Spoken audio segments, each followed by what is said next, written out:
Before we get back to the episode, if you're listening on Spotify, please take a moment to tap 5 stars. It's one of the easiest ways to support Forensic Tales and helps the show reach new listeners. Thank you so much for being here. Forensic Tales discusses topics that some listeners may find disturbing. The contents of this episode may not be suitable for everyone. Listener discretion is advised. Back on January 26, 2011, a 27-year-old elementary school teacher was found dead inside of her locked Philadelphia apartment that she shared with her fiancé. She'd been stabbed 20 times with a 10-inch kitchen knife with no apparent defensive wounds. The medical examiner counted 8 stab wounds to her chest, 1 on her stomach, a slash across her head, and 10 stab wounds to the back of her neck. Her death was initially ruled a homicide, until a few weeks later, the medical examiner did something almost unheard of. They changed the manner of death to suicide. For over 9 years, the family of Ellen Greenberg have fought to get their daughter justice. This is Forensic Tales, episode number 49, The Mysterious Death of Ellen Greenberg.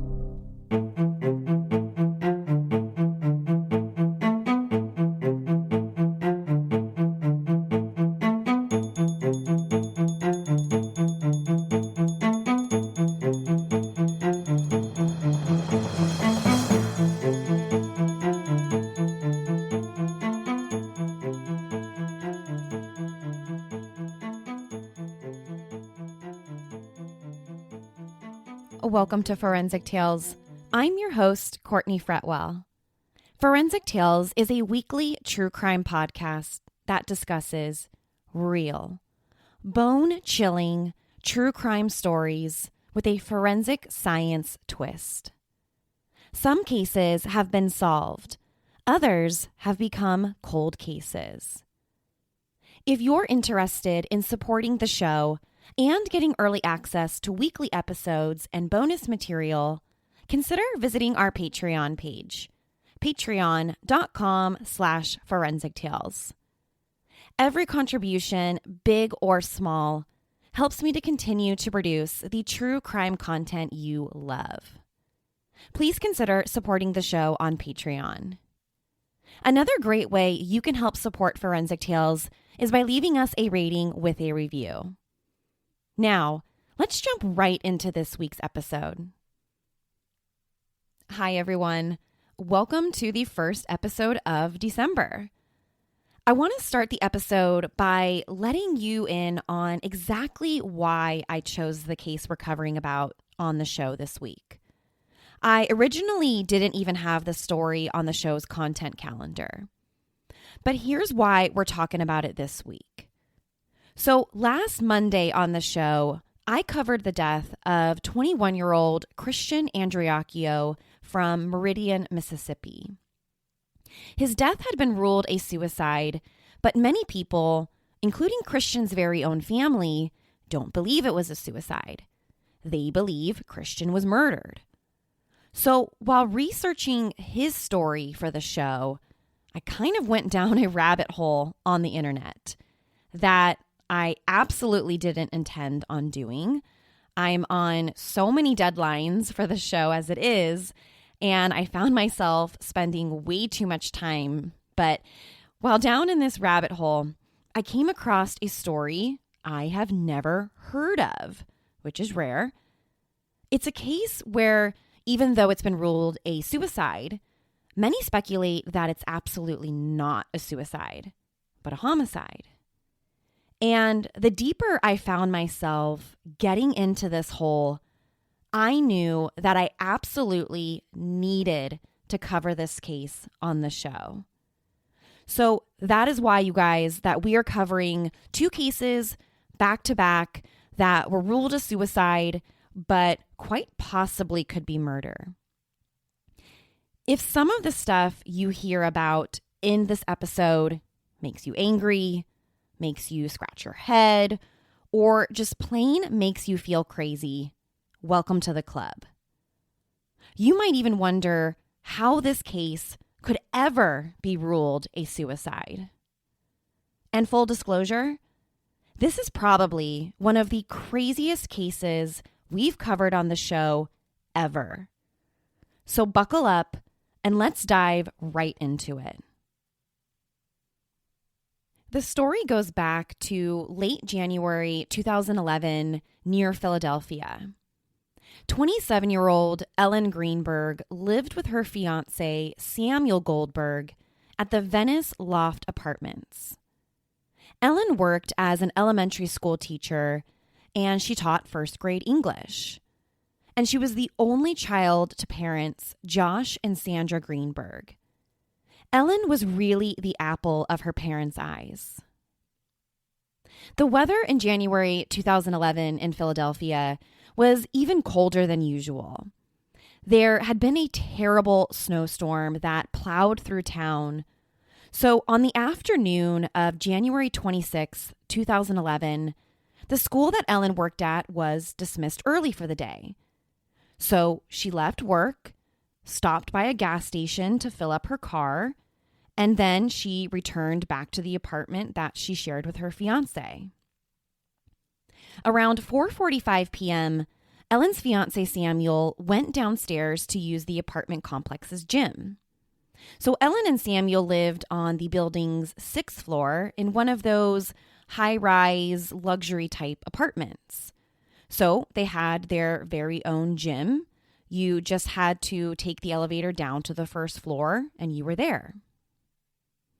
Samuel returned back to the apartment about 30 to 40 minutes later. So that's around 5:15 p.m. But when he tried to open the apartment door, it was locked. Even though Samuel had his key with him, the apartment was locked from the inside. It had one of those swing bar locks. So he bangs on the door a few times. He doesn't get an answer. He knows Ellen is inside, so he starts to get a little frustrated. And over the next 22 minutes, Samuel starts sending Ellen text message after text message. Hello. Open the door. What are you doing? I'm getting pissed. Hello. You better have an excuse. What the F? Ah, you have no idea. So Samuel's getting mad. He's getting frustrated. He can't understand why his fiancée has locked him out of the apartment and why she won't return any of his texts. So after texting Ellen for 20 minutes and getting no response from her, Samuel decides to go down to the lobby and he speaks with a security guard who's on duty that night. Samuel tells the security guard that he's locked out of his apartment and asks him if he would be able to help him break down the apartment door. And the security guard tells him, look, I'm sorry, that sucks, but that's completely against our policy. I can't help you break down your door. Sorry, man. So Samuel makes his way back up to the 6th floor and decides that he's just going to have to break down the door himself, that he's sick of waiting for Ellen to unlock the door. By this point, it's almost 6:30 p.m., and he's been locked out of the apartment for a little over an hour, and he's pissed. He's able to break open the door, breaking the lock, and that's where he sees Ellen lying on the kitchen floor, slumped against a kitchen cabinet. And at 6:33 p.m., he picks up the phone and dials 911. Initially, the 911 dispatcher instructed him to perform CPR on Ellen. But as he starts the compressions, he sees a knife that has been plunged into her chest. So 911 immediately tells Samuel, "You've got to stop CPR. We're on our way." Paramedics and first responders arrived inside of the apartment, and at 6:40 p.m., Ellen Greenberg was pronounced dead. Ellen was found lying on the kitchen floor just inside of the apartment's front door. Her head, neck, and shoulders had been propped up against the kitchen cabinet, and both of her feet were lying out in front of her. In her left hand, she was holding on to a perfectly clean white kitchen towel. Police recovered a 10-inch kitchen knife that was still lodged inside of Ellen's chest. In total, Ellen had 20 stab wounds to her body. The medical examiner who would later on perform the autopsy noted that she had 8 wounds to her chest, ranging from 0.2 centimeters deep all the way up to a 4-inch deep puncture. She also had a 2-inch deep wound to her stomach, and she had a 2.5-inch kind of slash across her head. But it wasn't just wounds to the front of her body. Ellen had 10 different wounds to the back of her neck. A few were just some nicks, but 2 of the wounds to the back of her neck were 3 inches deep. The medical examiner who performed the autopsy also found several bruises across her body. In fact, he counted a total of 11 bruises that were what he described as in different stages of resolution, meaning they had formed at different times. He found bruises across her legs, her right arm, and a couple bruises on her stomach. Now, based on everything he observed on Ellen's body, the medical examiner ruled her death a homicide. But that's not where this story ends. Not even close.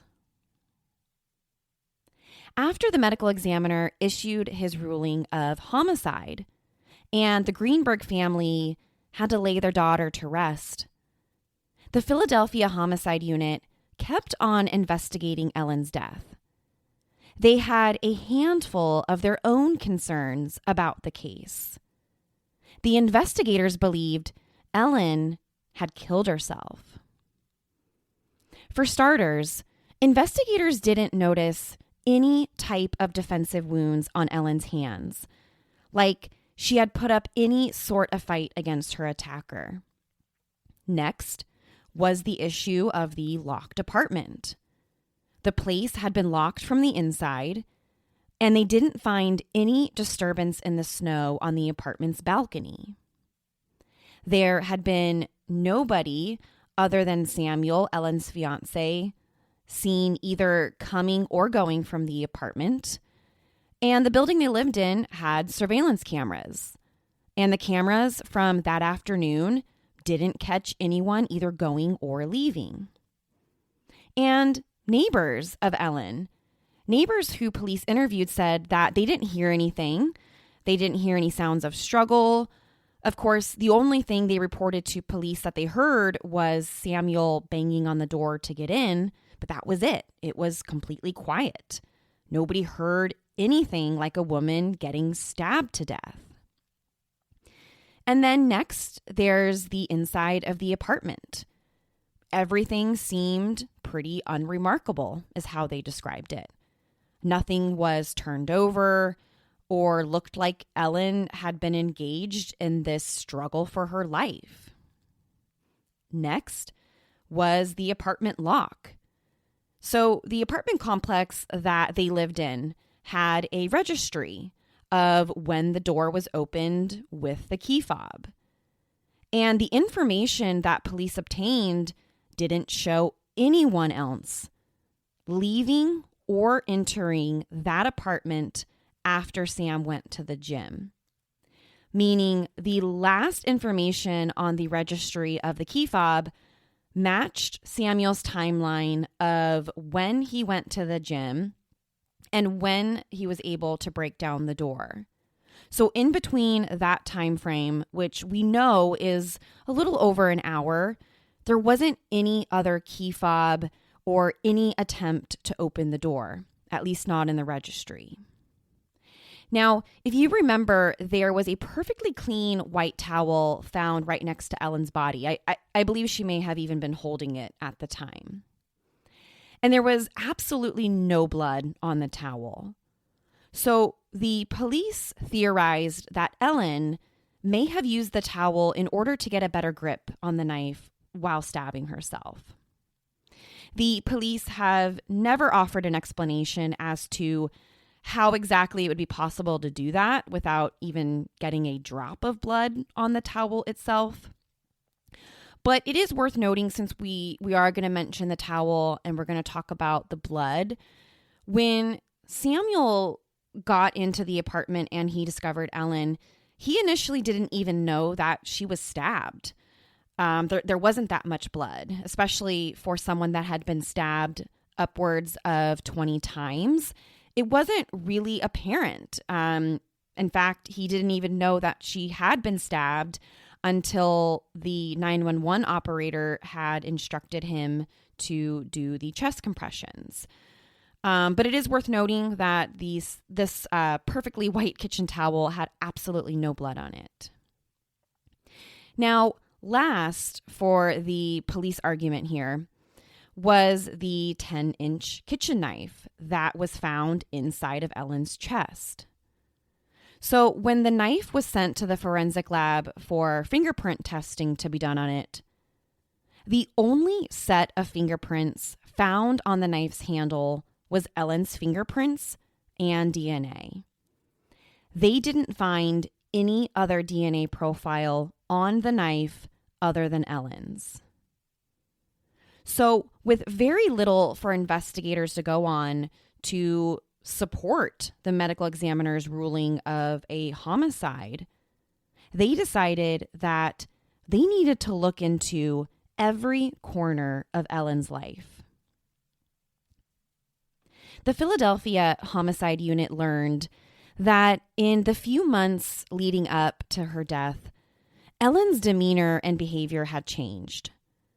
For someone who was once described as bubbly and outgoing, was starting to suffer from some pretty bad anxiety. This was a change that Ellen's parents noticed right away in their daughter. And when they asked her what was wrong, what was going on, she just told her parents that she was stressed, mostly stressed about her teaching job at the school. She was a teacher to little first graders after all. I can only imagine how stressful that could be and how many glasses of wine I would need to do that job. But her mom thought, well, maybe she was also stressed about planning her upcoming wedding. Now, this is something that I can totally relate to, and I can absolutely vouch to say that planning a wedding is stressful. But every time Ellen's mom would ask her daughter about how she was feeling, she said Ellen would just be very vague about things, that she really didn't want to talk about it. Something else that Ellen said in the months leading up to her death was that she told her parents that she wanted to move back home with them. This was a little strange because she's engaged to Samuel. They live together. They share an apartment. He's supposed to be the love of her life. So it's kind of odd that she would want to move back in with her parents just months before getting married. But Ellen had never complained about her relationship with Samuel.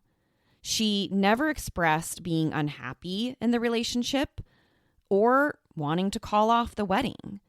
She never said anything like that to anyone. She just made comments to her parents that she was thinking about moving home. Ellen's mom suggested that she go see a psychiatrist to help work through some of the stress and some of the anxiety that she had been experiencing. So investigators spoke with Ellen's psychiatrist, a woman by the name of Dr. Ellen Berman. And Dr. Berman was adamant that Ellen never expressed having any suicidal thoughts, that she never had a bad thing to say about her relationship with Samuel, and that during their meetings, Ellen would mostly just express feelings of being overwhelmed at work, and that was pretty much it. So Ellen was prescribed an anti-anxiety medication as well as given Ambien to help her sleep. So the anti-anxiety medication that she was prescribed was Klonopin. And like any other medication, it can have side effects, including depression, weakness, dizziness, and some people may experience problems with thinking or memory. And Ambien, well, it's a very common sleep aid.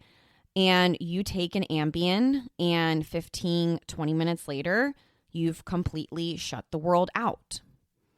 By no means, and of course, I'm not a medical doctor, but by no means were the prescription that Ellen was given, they weren't out of the ordinary for what she had been feeling. And just to note, both of these drugs were found in Ellen's system the day of her death. So based on the condition of the apartment, the locked door, the no defensive wounds to her hands, only her DNA on the knife, the change in demeanor in the months leading up to her death, the Philadelphia Homicide Unit didn't believe that Ellen was murdered. They didn't even believe the medical examiner's report. They believed she killed herself. Very early on, Detective John McNamee, who was the supervisor assigned to Ellen's case, believed that Ellen committed suicide, that she suffered from severe anxiety, that she found herself alone in a locked apartment, that some of the wounds to her body, the ones that were only a centimeter long, not even that actually, that some of these smaller wounds were actually test or hesitation wounds. The kind of wounds Ellen would made as she sat in the apartment thinking about killing herself.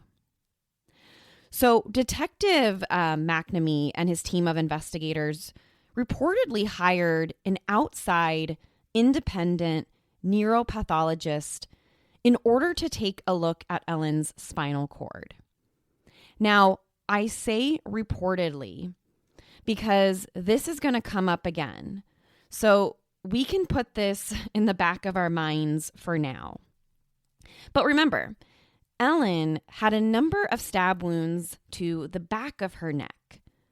So the police reportedly hired this private neuropathologist to find out if any of the stab wounds to the back of her neck would have damaged her spinal cord, making it pretty much impossible for her to be able to continue stabbing herself.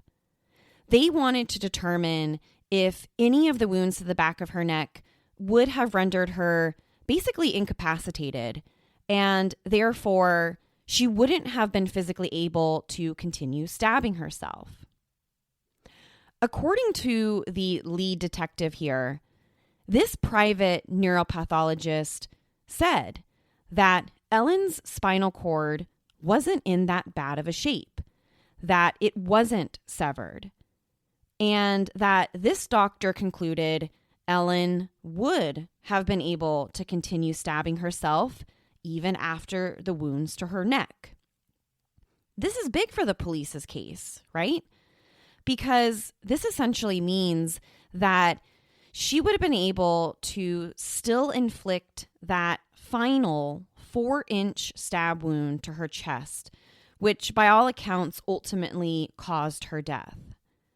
This supports the police theory that she inflicted all 20 wounds to herself, including the smaller, what they were calling hesitation wounds, where she was kind of just poking herself with the knife to see if she was going to be able to go through with this. And they were saying that she was able to stab herself in the back of the neck. the spinal cord wasn't severely damaged, that she was still able to pull it out and then ultimately stab herself one final time in the chest, 4 inches deep. This neuropathologist believed that Ellen, during this, would have gone numb after starting to stab herself, and that's why she was still able to inflict a total of 20 stab wounds.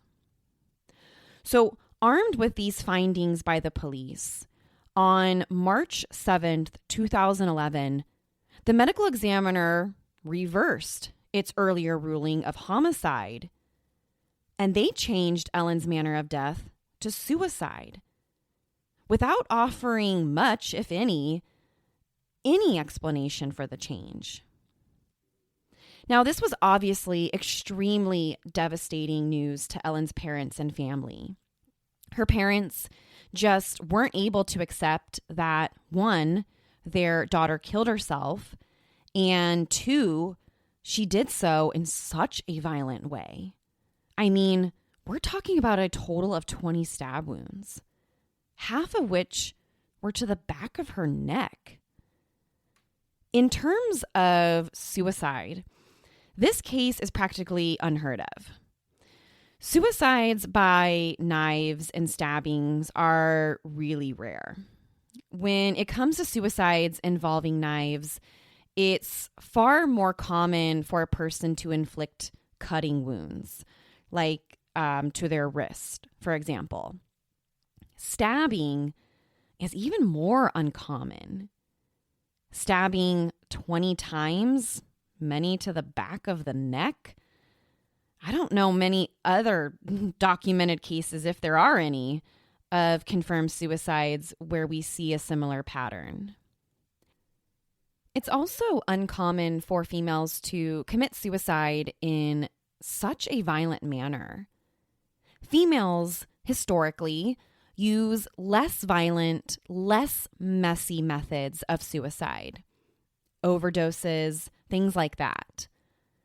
Another thing about Ellen's case worth mentioning is that stabs went through her clothing.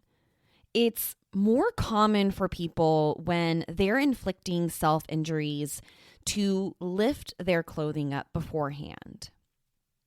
So, taking all of this into consideration, Ellen's family, her parents, aren't on board with a ruling of suicide. So in 2012, the family consulted with Cyril Wetch, a forensic pathologist from the Pittsburgh area. Wetch is a famous pathologist who was someone that challenged the single bullet theory of the John F. Kennedy assassination way back in the day. And you may not know this guy's name, but if you've watched any true crime documentary in the last 2 decades, he's probably in it.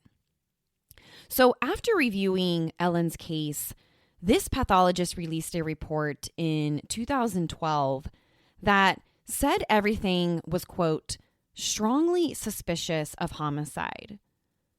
Wetch even went on to say that he couldn't even believe how the police could write this off as a suicide, that nothing about the case made sense for it to be a suicide.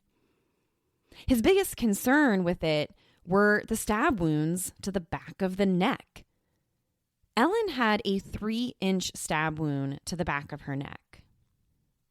And it wasn't just Cyril Wetch that the family consulted, who had some serious problems with this homicide ruling. The Greenberg family consulted a number of forensic experts over the years, trying to get the police to reopen Ellen's case and ultimately rule it a homicide. They also hired an attorney, Larry Krosner, who had a long history of taking on police, civil rights cases in the past. And the main reason that the family went on and hired Krosner was that they weren't even allowed to read or review Ellen's autopsy report. They weren't even given access to any of the police reports. So here's two parents of a murder victim or someone who's dead who aren't even allowed to access their very own daughter's autopsy findings. And when the police did allow them to review the reports, they were only allowed to look at them. They weren't allowed to make copies or to take photographs. Not exactly what the Greenbergs were hoping for from the police. So over the next couple years, the Greenbergs continued to partner up with different experts and professionals to help find some answers. And two people that jumped on board to look at the case were Tom Brennan, a former Pennsylvania police chief, and former State Attorney General Walter Cohen, both who have pretty much volunteered to help the Greenbergs for free. And the first thing that Tom Brennan and Walter Cohen did was questioned why was the police assumption that because Ellen didn't have any defensive wounds on her hands, that she wasn't attacked. They basically argued that there are plenty of physical assault victims or murder victims who are attacked and they don't show defensive wounds. Tom Brennan specifically refers to a blitz style attack, where a victim can be taken completely off guard and they essentially are unable to defend themselves. So Brennan and Cohen also called into question some very important details regarding where the blood was found on Ellen's body. Photos of Ellen's body from the crime scene inside of the kitchen show a stream of dried blood running horizontally across her cheek. The dried blood goes from the side of her nose all the way to her left ear. But when police first arrived, Ellen's body was propped up against the kitchen. Remember, her head, neck, shoulders were propped up, and both of her feet were out in front of her. And the blood was dried on her face. It wasn't even fresh.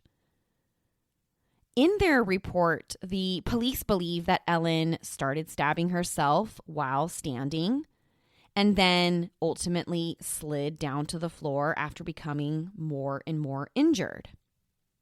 The police also agree that Ellen's body was never moved. So, Brennan and Cohen raised the question about how could there be a horizontal bloodstream down the side of her face from nose to ear when she was sitting upright? Doesn't that defy the simple laws of gravity? In 2015, Guy DeAndrea, a former hotshot Philadelphia homicide prosecutor who also looked at Ellen's case, agreed with Tom Brennan and Walter Cohen that the horizontal bloodstream defied gravity and said that you don't have to be a forensic pathologist to see that. Guy DeAndrea said that she either moved herself or someone moved her. It's that simple. But could Ellen really have moved herself? I think this is a good time for us to go back to the 10 stab wounds to Ellen's neck. Remember, earlier I said that the lead detective on the case brought in this private neuropathologist who examined Ellen's spinal cord. And after examining a full report, this doctor determined that her spinal cord wasn't that damaged, that Ellen could have continued to stab herself even after the 10 wounds to the back of the neck. Now, guys, I would argue that this is the biggest piece of evidence that the police have to rule this one a suicide. This private neuropathologist basically provided proof to the fact that Ellen's spinal cord hadn't been severely damaged and that she would have been able to continue stabbing herself and ultimately stab herself 4 inches deep in the chest, the wound that would ultimately kill her. But here's the thing. When Guy DeAndrea, the former prosecutor who joined in to help the Greenbergs, looked through Ellen's file, he couldn't find a single report on this. So he goes to the police and he requests a copy of this report on Ellen's spinal cord. Well, it turns out they don't have one. He goes to the medical examiner's office. They don't have this report on her spinal cord either. Not only do they not have a report, they don't even have an invoice from this private neuropathologist who would have performed the examination. Now, unless this doctor works for free, there has to be an invoice somewhere around here. So, who is this private neuropathologist who was reportedly hired by the police investigating Ellen's death? What does she have to say about all of this? Her name is Dr. Lucy Rourke Adams.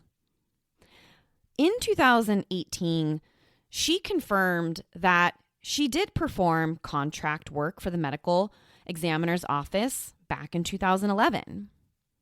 And when questioned, she said that she doesn't have a recollection of Ellen Greenberg's case at all. She said it's possible that she may have been given a picture of the spinal cord, but without a report or a bill of service, an invoice, she herself said that she wouldn't have seen it. She confirmed what the experts working for the Greenbergs thought. Dr. Rourke Adams doesn't work for free. She never examined Ellen's spinal cord. There was no report. So how does anyone explain this? We have the police who claimed they obtained an examination and that they had a report on Ellen's spinal cord that showed little damage to the spine itself.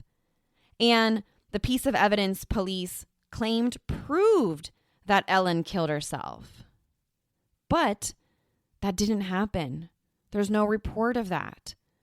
There was no examination done back in 2011. How does this happen?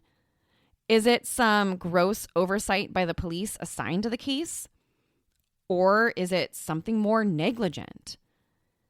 You can't say there's a finding that proves homicide when the report itself doesn't exist.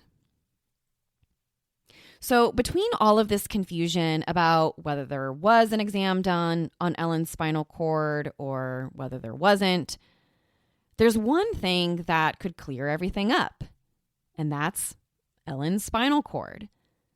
And it turns out that a piece of Ellen's spinal cord is still kept in storage at the medical examiner's office. Dr. Wayne Ross, another private pathologist for several Pennsylvania counties, was called in to look at the spinal cord. And after Dr. Wayne Ross's examination, Dr. Ross concluded that one of the stab wounds had penetrated through Ellen's cranial cavity, and it had severed her cranial nerves and actually part of her brain. This doctor concluded that not only would it be extremely painful for Ellen, but she would have been experiencing a near certain loss of consciousness and severe impairment, a physical impossibility that she would have been able to then take the knife out of the back of her neck and then stab her chest 4 inches deep.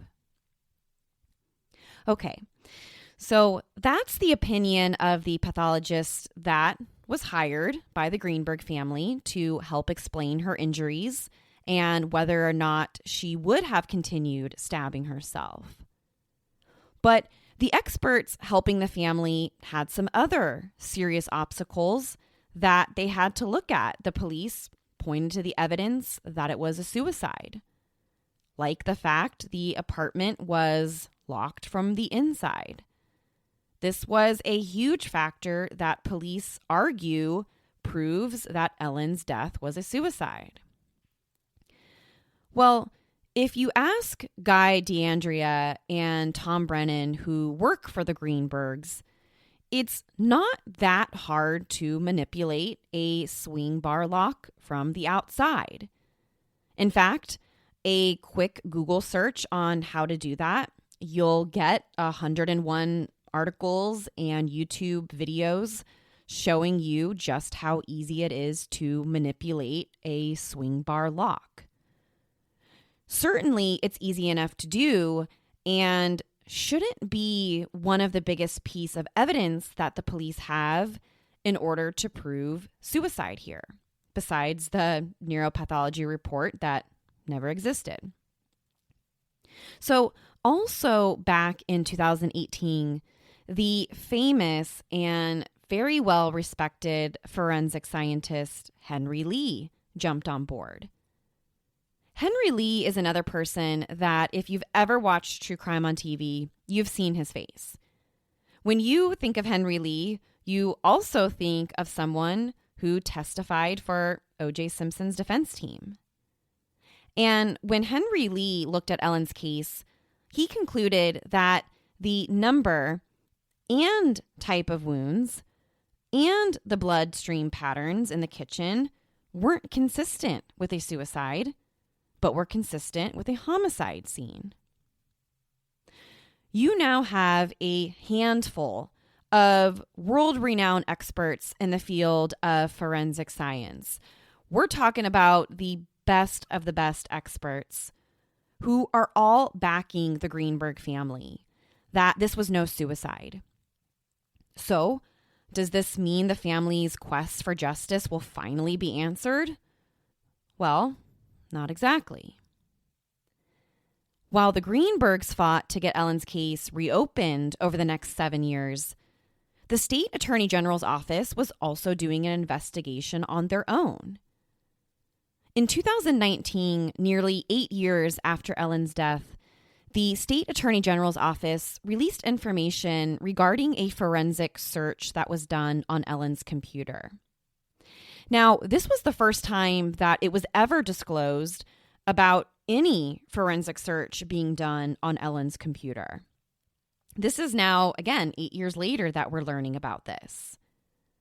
So all these years after Ellen's death, authorities revealed that an analysis on the computer that was found inside of the apartment had searches for terms including suicide methods, quick suicide, and painless suicide. According to the state attorney general's office, it was Ellen who made these internet searches within just a couple weeks leading up to her death. Of course, it's completely unclear why they decided to wait 8 years to release this information into Ellen's search history. And it also has to be said that one of Ellen's searches was reportedly painless suicide, right?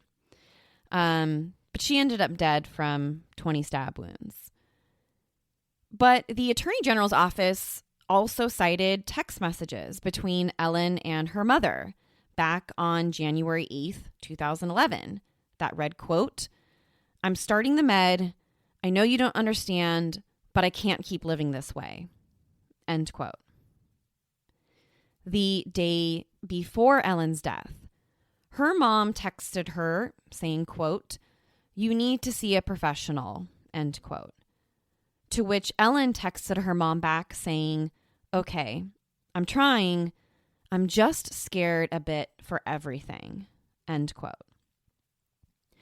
So according to the state attorney general's office, they were satisfied with the police investigation, that all the evidence they had fully supported a suicide finding, and therefore the office didn't find a need to continue investigating. So once again, the case was closed. Now, in October 2019, so a little over a year ago and 8 years now after Ellen's death, the Greenbergs filed a lawsuit against the Philadelphia Medical Examiner's Office and also named the pathologists who conducted the autopsy that had the ruling changed from homicide to suicide. And the lawsuit contends all of the issues that we've already talked about here.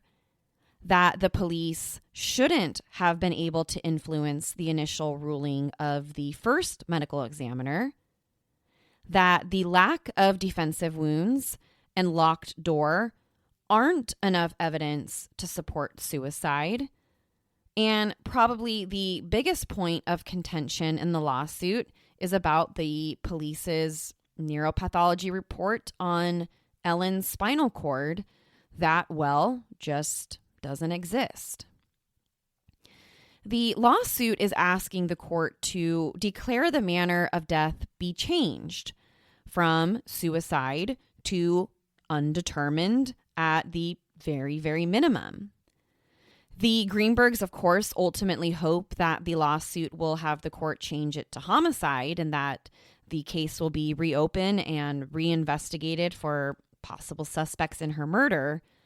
But the family has settled for at least, at the bare minimum, that the manner of death be changed from suicide to undetermined. Earlier this year, so in January 2020, a Philadelphia judge ruled on the case. And the judge said that the Greenbergs may move forward with their lawsuit against the medical examiner's office, that the case would absolutely go to trial in an effort to change the manner of death and move the ruling of suicide off the table. Now, this means that the case will go to trial and that the judge agreed with the Greenbergs that this case needed to be looked at. It needed further examination, and the judge believed that there is enough evidence here. So the lawsuit is set to move to trial sometime next year in 2021. The exact date isn't known. Given the current situation with COVID-19, many trials and lawsuits, just like the Greenbergs, have been severely delayed. So it's possible that the trial won't happen until possibly the end of 2021, maybe even 2022. The parents of Ellen Greenberg, along with the forensic experts who to this day are still diligently working on the case, believe that a new technology that is known as photogrammetry provides important clues about what happened to Ellen. This method allows for experts to recreate her anatomical as well as her physiological attributes. So an independent company known as Biomax took the medical examiner's report of Ellen, and they were basically able to recreate the depth and angle of each one of her stab wounds. This is really helpful because we see which stab wound might have actually been fatal. And this method helps to determine whether Ellen could have continued to stab herself or not. It's pretty straightforward. If a stab wound to the back of her neck would have been proven practically fatal, it would be impossible for her to then stab herself in the chest where the knife was ultimately found. And it also tells us how much power or force would be needed to inflict any of these wounds. Like, is it possible for Ellen herself to generate enough force to inflict these type of wounds, especially those to the back of her neck? Like we're talking wounds anywhere from 2 to 4 inches deep. That's not something that is easy to do. When we're talking about your neck is a little softer, yes. But when we're talking about your chest cavity where her knife was found, and it was found 4 inches deep, and she has to be able to do that. So after the experts from Biomax did this test, they found that 2 of the wounds to the back of Ellen's neck were described as lethal.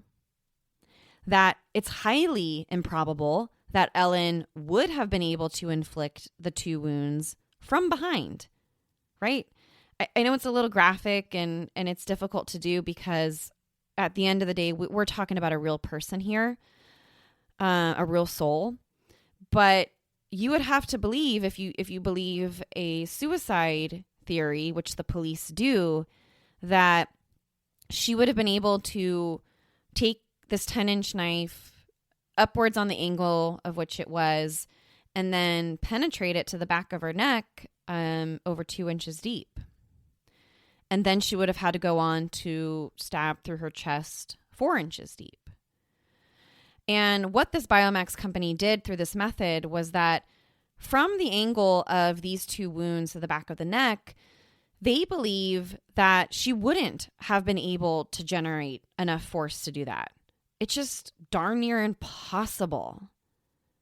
So this company, the Greenbergs, their attorneys, the countless forensic experts working with the family are determined that Ellen's murderer is walking among us, that this wasn't a suicide, that someone out there knows who did this.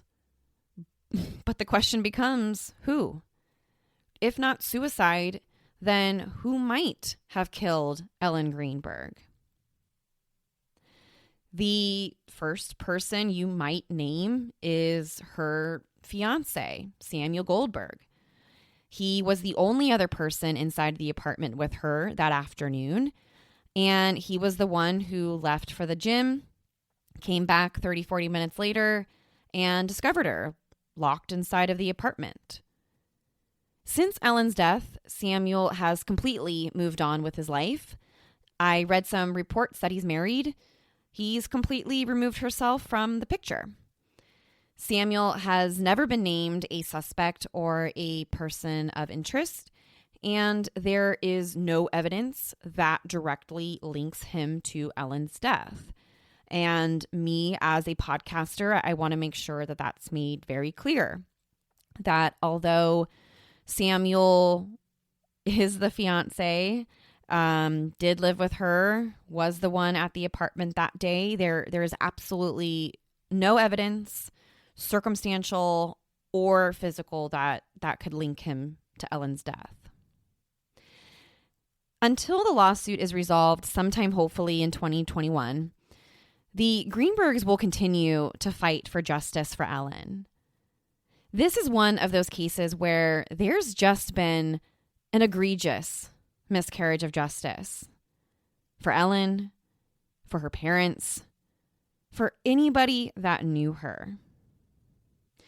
So, if you as my listener, if you would like to help support the family and help bring justice to Ellen, you can join the Facebook page Justice for Ellen that has well over 10,000 members.